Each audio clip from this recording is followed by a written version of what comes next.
Hello, my name is Orlando Fonseca, and I am Puerto Rico. Let that sink in. I am Puerto Rico. I was born in Guaynabo, Puerto Rico in 1971. Under humble conditions to a very poor family. But once we came over to the United States, at the tender age of 17, I decided to join the U.S. Army. Like me, countless others, thousands in fact, have served in the U.S. military. We have fought wars on behalf of the United States and Puerto Rico. There are countless others that are not only serving in the U.S. military, they're also serving at the local and state level, both in the United States and in Puerto Rico. As far as the military is concerned, I served a total of 15 years. I am also an Iraq War veteran. I served in the capacity of a combat medic and a military police officer. My grandfather served in World War II out of Puerto Rico. My uncle served in Korea out of Puerto Rico. And there are, like I said, countless others that have done the same. Puerto Ricans have shed their blood for this country, for you and me,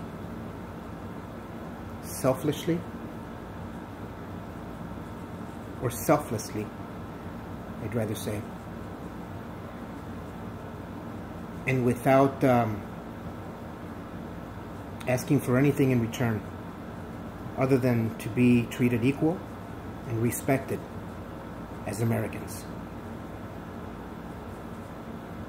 The tragedy that's unfolding right now in Puerto Rico post Hurricane Maria is like none other seen before in the island. And to be honest, none seen in the mainland either. We haven't seen a Category 4, Category 5 hurricane hit any of our states back to back like it happened in Puerto Rico.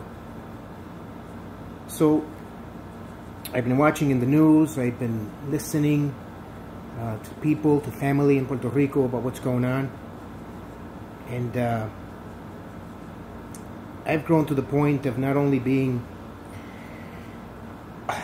concerned with the amount or lack of response from the federal government and the U.S. President and Congress in Puerto Rico vis-a-vis Texas and Florida.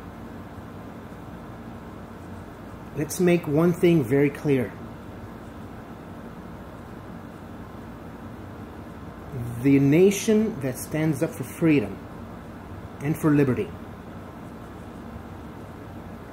yet is unwilling to come to the full rescue of its citizens in a time of need such as this, will be the laughingstock to the international community.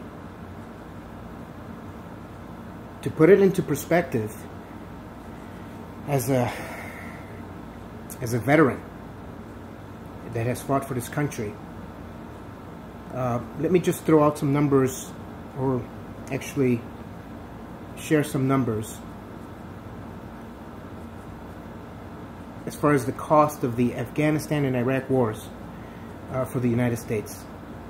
According to the Center for Strategic and International Studies, the Department of Defense costs of the Afghan war since fiscal year 2001 will rise to $840.7 billion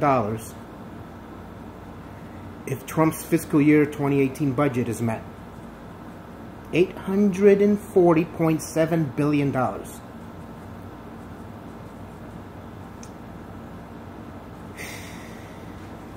If you put that into perspective, it should really ring a bell and make you think about what's going on. We cannot become that one country in the world that spends more in taking life through war than in rescuing and saving lives when catastrophe hits at home.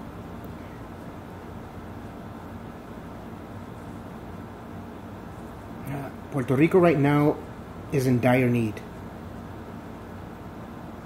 The entire island was devastated. This is not just, oh, a couple of trees fell over, some houses have been ruined, or no. The electrical grid is gone. The sewer systems in Puerto Rico have basically collapsed. People don't have clean drinking water in more than 50% of the island. We hear the news on CNN and on every Fox News and every other news channel that's been covering, including CBS, that the need is much greater than the resources that we're pumping into the island to help the people.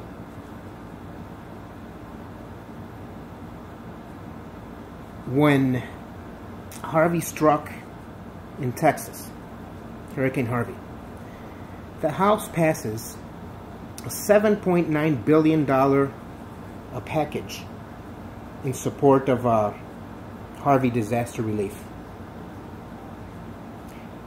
10 days after the hurricane struck and did what it did over in Houston and across that area in the south of the country,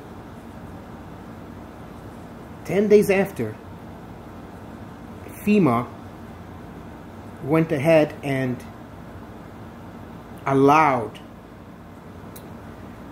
for complete relief funding in Texas, in Florida, Louisiana, Georgia, but particularly in Texas. This type of aid and this type of assistance under Section C through G in FEMA assistance is something that has yet to be materialized in Puerto Rico. More than 2 weeks later, and FEMA has not fully authorized the amount of assistance that was granted to Texas. Yet the devastation in Puerto Rico was much, much more. This is something that, as a U.S. veteran and as a Puerto Rican,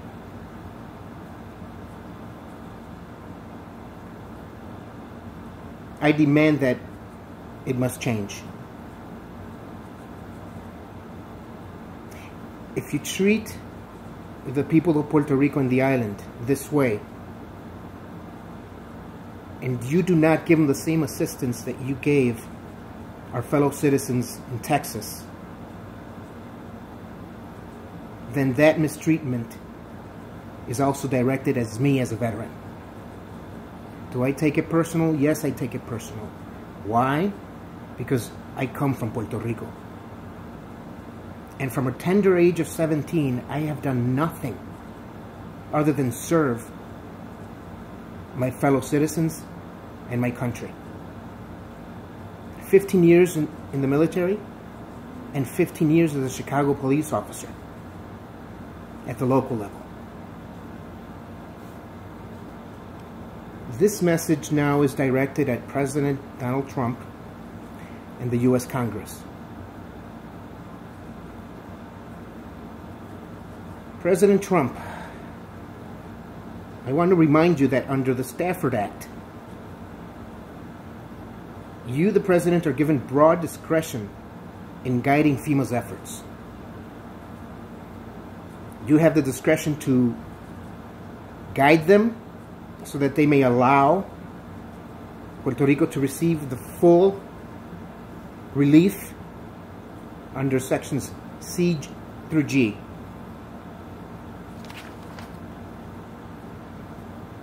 You can do this, President Trump. And I'm going to read directly and quote directly what the Stafford Act states. In any major disaster, the President may direct any federal agency, with or without reimbursement, to utilize its authorities and the resources granted to it under federal law, including personnel, equipment, supplies, facilities, and managerial, technical, and advisory services in support of a state and local jurisdictions. Now, many will say, and perhaps even this is the reason why we haven't seen this, the same amount of support as Texas got, is because Puerto Rico is not a state. At the minimum, Puerto Rico should be treated as a local jurisdiction.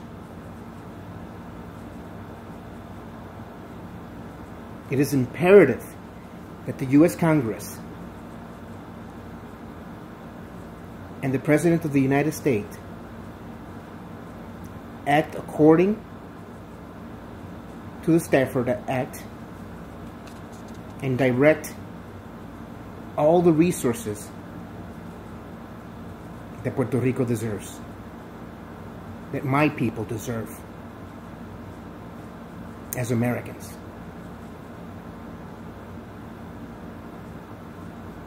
I pray that the U.S. Congress moves swiftly, diligently, and act commensurate to the devastation in the island of Puerto Rico. I also urge every Puerto Rican born or Puerto Rican because both of your parents are Puerto Rican that served in the U.S. military, all veterans, all service members, to call your congressman, to call your congresswoman, to call your senators,